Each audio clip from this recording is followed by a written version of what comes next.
Hey guys, this is the final one of the Halloween reaction.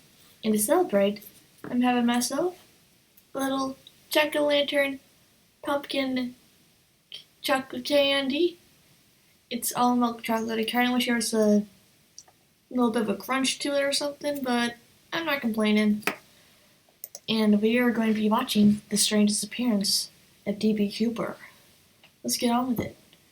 Three, two, one, play. This week on Buzzfeed Unsolved, we discussed the famous case of D.B. Cooper, a case that the FBI is referred to as one of the great unsolved mysteries in FBI history. It's also considered one of the greatest unsolved mysteries in U.S. history. It's a favorite of mine. Yeah, I've heard of this one a little bit, just a little bit.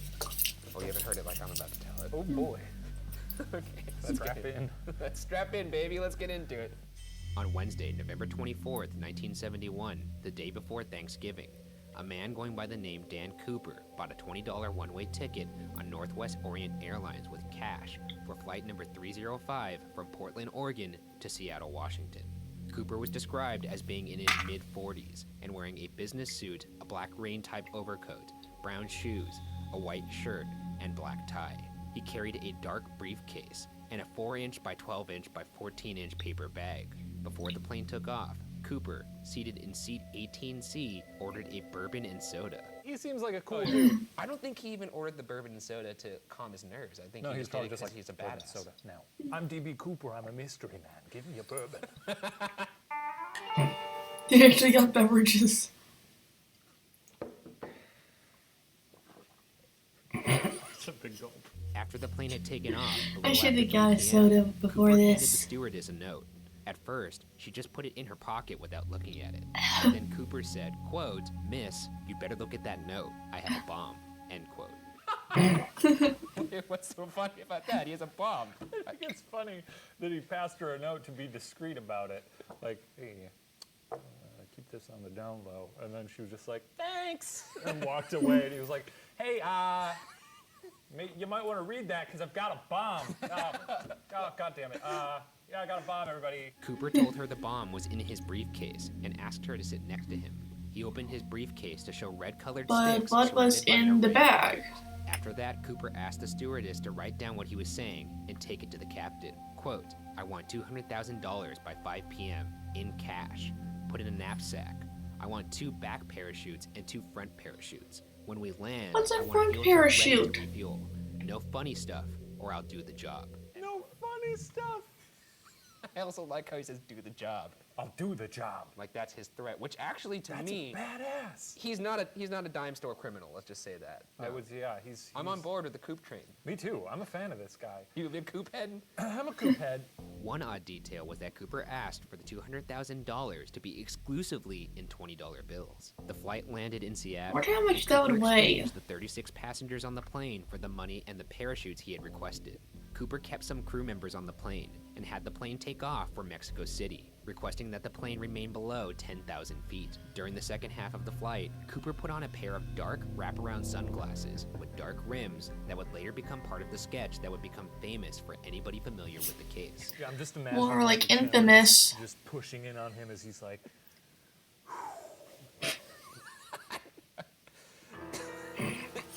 If we were in today's age, this guy would definitely have headphones in playing Spotify playlists of epic soundtracks. he'd like have one of those shitty hoverboards. Not an actual hoverboard, but Yeah, the he'd shit be that- like, or I'll do the job. And he'd take out his wheels, put them down, start moving up and I'm down. pretty sure those are illegal nowadays. Knapsack, or I'll do the job. A little after 8 p.m., when the plane was somewhere between Seattle and Reno, Nevada, Cooper jumped out of the rear doors of the Boeing 727 with 2 of the parachutes and the money, never to be seen again. I wonder if that little One thing slide worth thingy noting is that did Cooper the took off his thing. black JCPenney clip-on tie before jumping, a piece of evidence that the FBI was able to procure a DNA sample from. You think James Bond ever wore a clip-on bow tie? Yeah, I guess. Wow, that does kind of. That's kind of takes the wind out Well, of my maybe sails a little if bit. he like knew he had to do it quick, and that was Still, like but an efficiency thing. If he was like, I'm gonna put my sunglasses on, it'll look cool. If he was like, With the DNA sample from the tie, let's jump into the investigation launched to identify the man who called himself Dan Cooper. The case was called Norjack, standing for Northwest Hijacking, and would last decades. The plane was intensely searched for evidence. Desperate to find Cooper's identity, there was extra interest in $20 bills because the FBI had released the serial numbers of the bills stolen by Cooper. Remarkably, I would like to say I'd be so bad at that because I would just be accepting the money without paying attention to the ransom money you know. serial numbers. There was $5,800 in all. The boy found the bills on a beach at Tina Bar while making a campfire with his father. People theorized that when Cooper jumped out, the money possibly fell into the Washougal River before eventually making its way to Tina Bar. That's basically all they've theorized. I'm just imagining him just jumping out and immediately just losing grip of all the bags. Just a man plummeting to earth with a bunch of money flying around him and like, ah! Though, this discovery would ultimately lead to nothing, as the FBI scoured the surrounding beaches, finding nothing else. In the year that followed the hijacking, several letters were sent to the FBI. The New York Times, the Washington Post, the Los Angeles Times, and Seattle Times, either confessing to the crime, eulogizing a recently deceased D.B. Cooper, or claiming to be his brother. In fact, in November 1972, two men, Donald Sylvester Murphy and William John Lewis, were taken into federal custody on charges of extortion for impersonating Cooper and selling his tell-all story to a tabloid. It seems like a bad idea to make your get-rich-quick scheme to be to impersonate a criminal. Yeah, that I wouldn't be like, That is a really dumb hey, idea. Zodiac killer. I'll tell you a story. What? Oh. Leads were tracked all over the country, and more than 800 suspects were considered over the first 5 years of the investigation. All but 24 suspects were eliminated from consideration. One peculiar fact is that the initials DB have no actual relevance to the case, and the FBI isn't sure where they came from. It was reportedly a mistake from a wire service that caused him to be called DB Cooper instead of Dan Cooper. How he presented himself when buying the plane ticket. How did that It happen? sounds like your neighbor who's like asking to borrow a lawnmower. The physical description of Cooper is thought to be very accurate. Two flight attendants spent hours with him on the plane and were interviewed separately the night the hijacking occurred. They gave nearly identical descriptions of Cooper, saying that he was 5'10" to 6 feet, 170 to 180 pounds, in his mid-40s, and brown eyes. People who interacted with him on the ground gave similar descriptions. His voice was described as low, no particular accent, but spoke with an intelligent vocabulary. I would like some bourbon and some money, or I will do the job. Sounds like a terrifying version of Siri. It's me, Dan. Sounds like if Batman was a text-to-speech thing. It had a 5-year statute of limitations, and as time went on, with no suspects being found guilty, a grand jury later indicted Cooper for violating the Hobbs Act. The Hobbs Act is a federal statute designed to prevent extortion and has no statute of limitations, meaning if Cooper was found tomorrow, he could be charged even though the FBI investigation has since been called off. Before we jump into suspects, I'd like to point out that the pilot told officials that he himself chose the route the plane took, not Cooper. Cooper only requested his end destination of Mexico City, a decision that is a bit puzzling when you consider the fact that Cooper knew he intended to jump out of a plane. This seemingly eliminates the possibility of Cooper having an accomplice, as there was no coordination about the route from Cooper, and therefore no coordinated drop point. This is what always interested me about this case. It's because it seems so meticulously planned up until he jumps. Maybe he's one of those people that like goes out to do things, like I'm kind of like this too, where I'll go out and I'm like, I'll figure it out in the moment. Or he was confident and he nailed it. With that, let's jump into the suspects. The first suspect is Richard Floyd McCoy, who is the favorite suspect of former FBI agent Russell Kalam and former federal probation officer Bernie Rhodes. The two men even wrote a book about the case. In April 1972, 5 months after Cooper's escape, the FBI arrested Richard Floyd McCoy for hijacking an airplane. When examined, the McCoy heist is definitely similar to the Cooper heist. Like Cooper, McCoy hijacked a plane and parachuted off of it. McCoy jumped out the back rear staircase of a Boeing 727, the same plane Cooper jumped out of, using the same method. Also like Cooper, McCoy requested 4 parachutes and was calm during the heist. Reportedly, both of the men passed notes to the flight attendants claiming a bomb was on board, a detail that becomes more compelling when you learn that both Cooper and McCoy's notes reportedly contained the phrase, "no funny stuff." Another suspicious coincidence is the fact that both crimes reportedly occurred while Brigham Young University, where McCoy was a student, was on break. He was a student? In this theory, yes. I was thinking about it in like a cold, hard criminal way. I wasn't thinking like, spring break! That sounds kind of fun. Do you think That's when he I- when he jumped out I can see that as a comedy. I can see that in a comedy movie.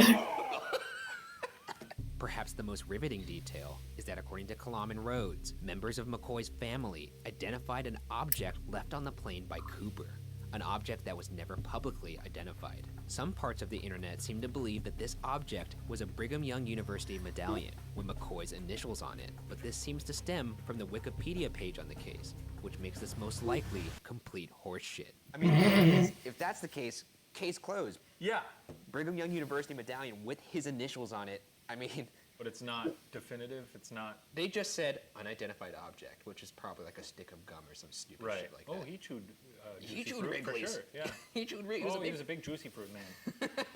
Regardless if McCoy is Cooper or not, the FBI eventually ruled out McCoy as a suspect for the Cooper case, mainly because he didn't match the descriptions of Cooper given by the flight attendants, though Kalam and Rhodes listed the two men as looking similar.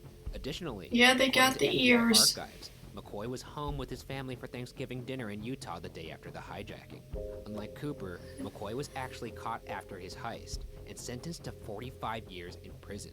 McCoy would actually escape from prison in Lewisburg, Pennsylvania, and later die in a gunfight with FBI agents in Virginia Beach, Virginia. So we aren't getting anything out of him anymore. Oh. That was a roller coaster of emotions right there. The second suspect is Dwayne Weber, who claimed to be D.B. Cooper on his deathbed. His wife, Jo, claims that in the hour of his death, Dwayne pulled her close and said, quote, "I have a secret to tell you. I'm Dan Cooper."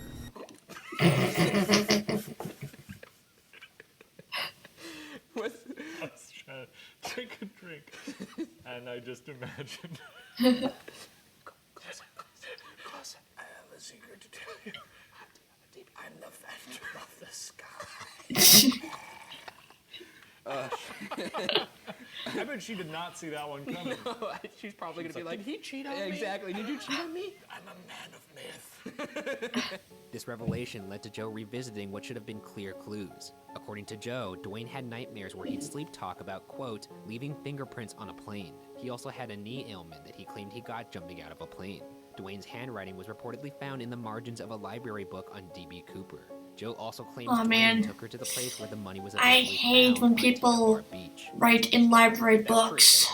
Wait, what did he write in the margins? This was me. Cool guy, coolest I guy did- in history, I nice did this too. sunglasses. Wow, bourbon's great. And finally, Joe claims that Dwayne had an old Northwest airline ticket for no apparent reason. 29 years after he left the case, here is a quote from former lead FBI agent Ralph Himmelsbach on Dwayne Weber. Quote, "He does fit the physical description. He does have the criminal background that I have always felt was associated with the case." End quote. Himmelsbach also believed that Joe Weber's story may have credibility, but ultimately did not believe it was him. She may be telling the truth, Sounds pretty credible. I don't believe but she's probably lying. Yeah. The third and final suspect is Kenneth Christensen, the favorite suspect of the author Jeffrey Gray. The theory began when Lyle Christensen, the brother of Kenneth Christensen, saw an episode of Unsolved Mysteries and became convinced that his brother was D.B. Cooper. Lyle also cites a deathbed confession from his now late brother Kenneth. Kenneth reportedly said, quote, "There is something you should know, but I cannot tell you." End quote. And then he died? And then he died. Talk about a guy who appreciates a cliffhanger. Yeah, that's great. I could, you know what? Touche, Kenneth. Kenneth was a flight purser for Northwest Orient Airlines, the same airline that Cooper hijacked, which would support online suspicion that it was an inside job. Kenneth also loved bourbon and bought a house shortly after the crime, though it was reportedly unassuming. Perhaps the most enthralling part of Gray's theory is the fact that when he showed a picture of Kenneth to a flight attendant who interacted with Cooper, she agreed that of all the suspects she had seen, Kenneth was the closest. Though, she also said, quote, "I can't say yay," end quote. Bizarrely, the FBI debunked Kenneth on the basis that he didn't match the description. So once again, the FBI coming in hot with some weird I don't know. I'm not gonna, Yeah. you're cool FBI. I'm just saying. You don't want to make enemies of the deep state. I don't. Especially now with, never mind. What? Another reason the FBI discredits Kenneth as a suspect is because Kenneth was a What? paratrooper just after World War II, a detail that is damning according to the FBI, who believes that Cooper was not a skilled jumper. Maybe he was masquerading as an unskilled jumper. That's an interesting suspicion and perhaps Well, let's get into the next section. And Greatest way maybe- to fool someone is to act a fool yourself. Is that... Julius Caesar. No, Shakespeare. no. That's not. No, I didn't think so. I thought you'd fall into that one. No.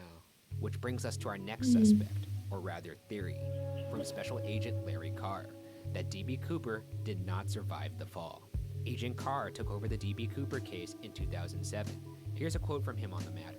Quote, "We originally thought Cooper was an experienced jumper, perhaps even a paratrooper. We concluded after a few years this was simply not true." End quote. Here's some details that support that narrative. Cooper jumped carrying 2 parachutes. However, only one of them was a functioning chute. The other was a training chute that was sewn shut. Oh, Furthermore, shit. the chute that was functional was a military chute that was not steerable. He's kind of starting to sound like an idiot. A little bit. The whole time he's like, yeah, bourbon soda. Bomb. Here's your note. I'm a cool guy. Sunglasses. Jumps out the plane. Splat. It's not And a splat, I Shane's think, just pine screaming tree. like a goat. He was just like, no. You're like,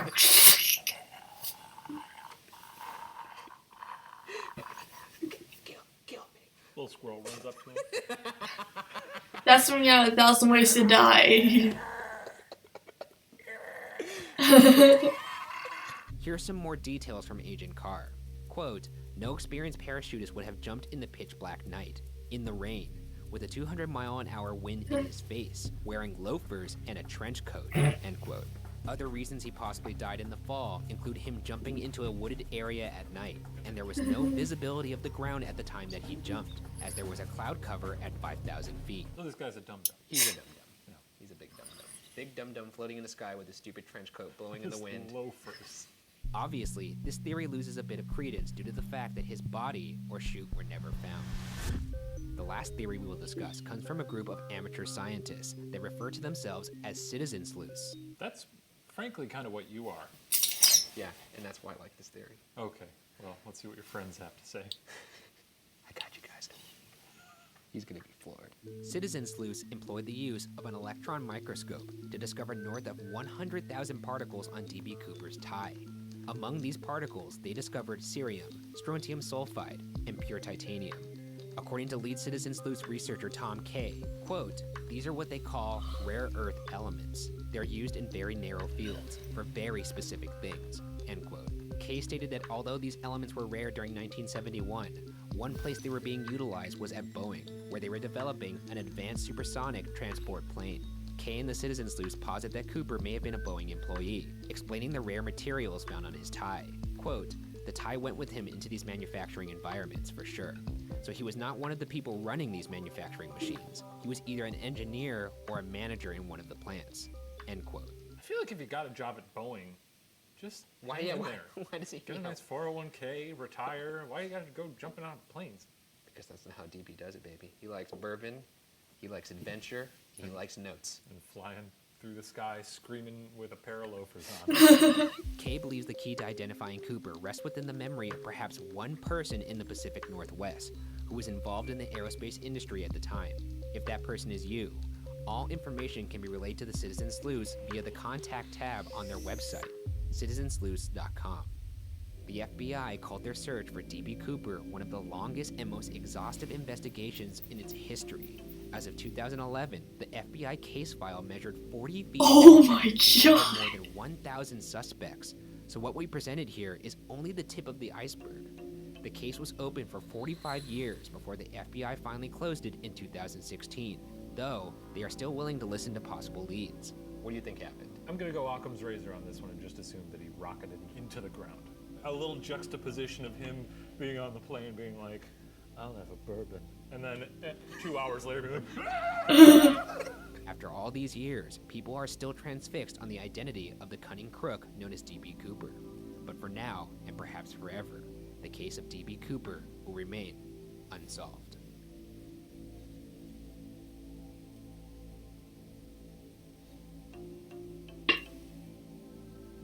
What if the trench coat was like Batman, where it was like a flight-activated suit that allows him to fly around like a flying squirrel? in my mind though, I don't imagine him being like, "Oh, here comes the tree line." I imagine him being like, "Oh, I can't see through the clouds. Oh, now I can." just like the Wile E. Coyote. Plume of smoke. Yeah.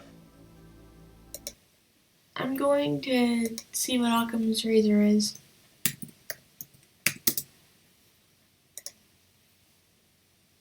Because I have no idea what that means. But yeah, my first might be suspect number 2. Because that just makes the most sense. And why isn't this thing loading?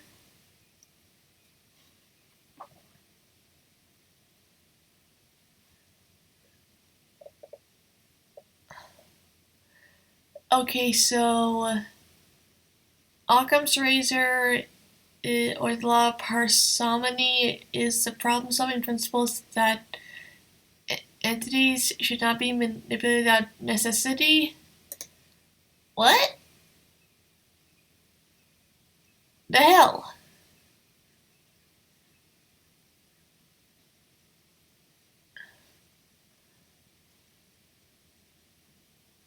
For example, because this is from Wikipedia.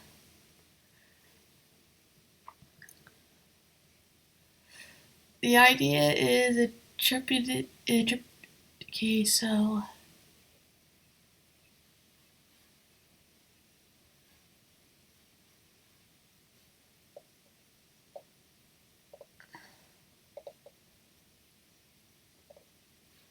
Oh, probability theory.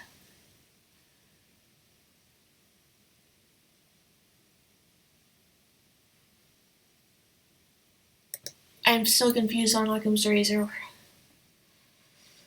I think it's like more Murphy's Law or something that Shane was talking about.